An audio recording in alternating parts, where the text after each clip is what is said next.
Welcome back, folks. Jayland Bio here. Super excited today to bring you some new content. Today we're going to be focused on video 10-2, which is known as Galvanic Cells and Batteries. So we've already talked a little bit about redox reactions, determining what is oxidized, what is reduced, and how electrons flow in a chemical reaction. Well, today we are going to be looking at how we harness that chemical reaction in order to create things like galvanic cells and batteries, to be able to harness the electrical flow in order to make batteries to use to make electricity and make things that require electricity to run. So super excited to talk to you about this today. So hopefully by the end of this video, you will be able to explain how a battery works. You should also be able to design a battery system and then also determine the direction of electron flow based on the activity series that we talked a little bit about in our last lesson. So we have quite a few new vocabulary terms for today. We're going to talk about galvanic cells, batteries, anodes, cathodes, salt bridges, and activity series. There is no sponsor for this video. I am still sipping on a normal Diet Coke. I've actually been upgraded in this world, so nothing better than a Diet Coke to just refresh you and just make your day that much better. Excuse me. Oh yeah, that's good. All right, let's move on. So we've talked a little bit about redox reactions already. And if we can get the electrons that transfer in a redox reaction through a wire, we can actually create an electrical current. And if we can do that, then we can run a variety of devices that require electricity. So we're going to use an example here on the right. We're going to use the reaction of zinc plus copper ions.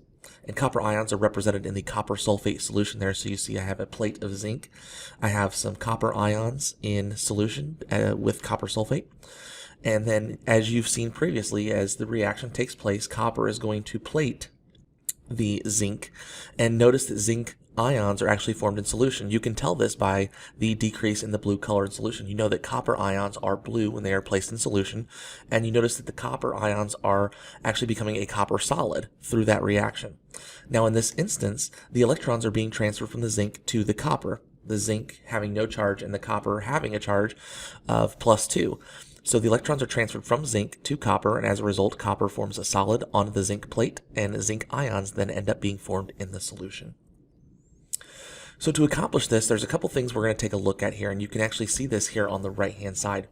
We actually separate the copper ions in solution and the zinc strip, but we connect them with a wire. So you see here we have zinc and copper that are connected. Anode is where the oxidation is going to take place, and cathode is where the reduction is going to take place. So the electrons are going to flow again from zinc to copper. Remember, oil rig.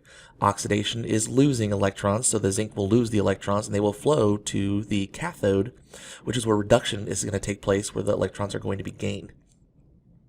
So each metal strip, instead of being placed in the opposite ions solution, is going to be placed in a solution of its own ions.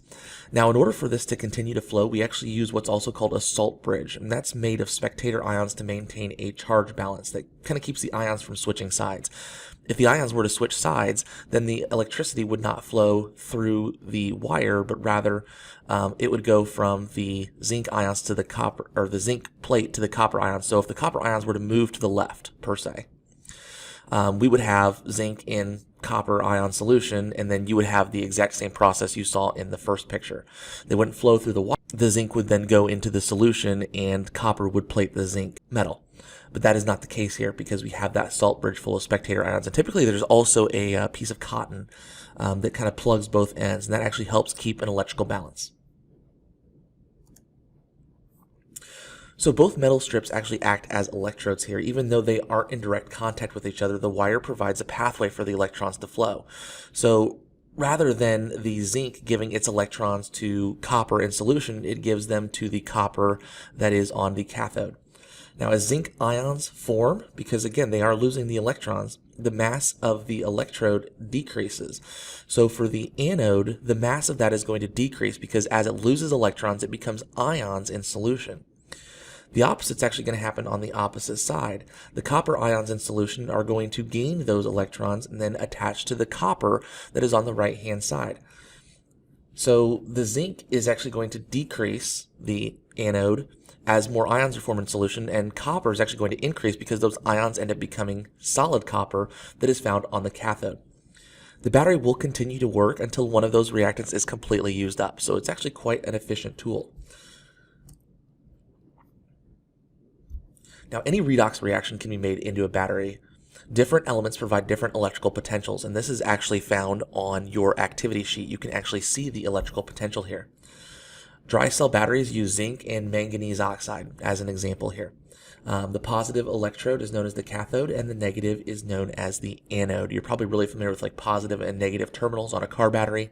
Same thing, they're referred to as cathode and anode. And we talked a little bit about that with the previous experiment as well. The anode is where the electrical current starts, and then it travels over to the cathode. So in the last example, zinc was the anode, and the cathode was the copper. So again, just another example of this are lithium-ion batteries. The cathode is made of cobalt-4 oxide, and the anode is a neutral lithium. And what's really nice about this is that these batteries are rechargeable. So when you actually plug a charger in, or you charge the battery, so to speak, it actually reverses the entire process, allowing you to reuse the battery over and over again. So how am I going to know which way the electrons flow? Well, it's really, really important to take a look at the chart here on the right-hand side, because this really helps us understand which direction the electrons are going to flow through this process. And an easy way to remember this is that electrons always flow from the more active metal to the least active metal. So if you remember in the previous example, we use zinc and copper. Well, the electrons are going to flow from zinc to copper because zinc is more active, copper is less active, and so on. So you can utilize these tools to determine which direction electrons are going to flow, but also if you would to get a reaction even in and of itself. So for example, if I take copper metal and put it into silver nitrate solution, then the silver is then going to appear on the copper because copper is more reactive. It's going to donate those electrons, so you get silver, which is what you see on the left-hand side here.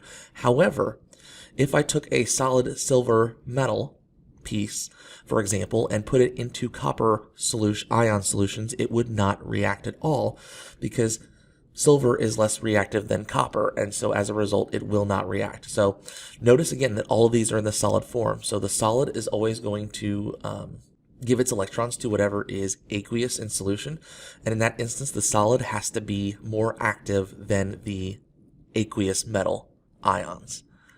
So do keep those things in mind as we determine whether something will react or will not react.